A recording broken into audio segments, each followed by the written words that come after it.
एक ऐसा विषय जिसे समाज ने अपवित्र मान लिया, जबकि उसी से हमारा जीवन शुरू होता है। चलिए जानते हैं सच्चाई। ये वो समय है जब स्त्री को देखभाल और सुरक्षा की जरूरत होती है, लेकिन समय के साथ कुछ लोगों ने इसे भेदभाव की प्रक्रिया बना दिया है। सोचिए, जिस प्रक्रिया से इस सृष्टि की शुरुआत होती है उसे ही अपवित्र कह देना, क्या ये हमारी समझदारी दर्शाता है? अगर मासिक धर्म अपवित्र है तो हमारा जन्म भी अपवित्र हुआ और फिर ये पूरी सृष्टि अपवित्र हो गई। ये सोच ही मूर्खता से भरी है। आध्यात्मिकता में मासिक धर्म का कोई स्थान नहीं होता, क्योंकि आध्यात्म एक शारीरिक नहीं बल्कि चेतना का विषय है। मासिक धर्म एक शारीरिक प्रक्रिया है जो कुछ महिलाओं में मानसिक स्तर पर भी असर छोड़ती है, और ये पूरी तरह से स्वाभाविक है। आज अगर हम मंदिरों में महिलाओं की एंट्री पर सवाल उठाते हैं तो हमें उस जमाने को भी समझना होगा जब ये नियम बने थे। 1000 साल पहले महिलाओं के पास आज जैसी सुविधाएं नहीं थी। उन्हें घर के कई सारे शारीरिक कार्य करने होते थे,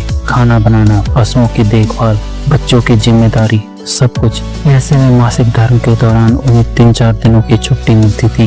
वो आराम करती थी, ध्यान करती थी, गीत गाती थी, प्रार्थना करती थी। ये समय उनकी देखभाल और सम्मान का समय था। लेकिन धीरे धीरे ये संवेदनशीलता भेदभाव में बदल गई। आज भी कई महिलाएं इन दिनों में दर्द से गुजरती हैं और फिर भी उन्हें काम पर जाना पड़ता है। कुछ महिलाएं तो केवल मानसिक संतुलन बनाए रखने के लिए दवाइयां लेती हैं।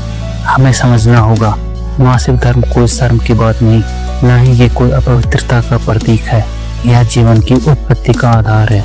यह सोच कि स्त्री इन दिनों में मंदिर नहीं जा सकती केवल अज्ञानता पर आधारित है।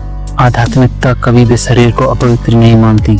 यह तो जीवन के हर पहलू को अपनाने की प्रक्रिया है। इसलिए अब वक्त है कि हम भेदभाव को नहीं, समझ को अपनाएं। अपनी माताओं, बहनों, बेटियों को सम्मान दें। उन्हें आराम, सुरक्षा और आत्मसम्मान का अधिकार दें।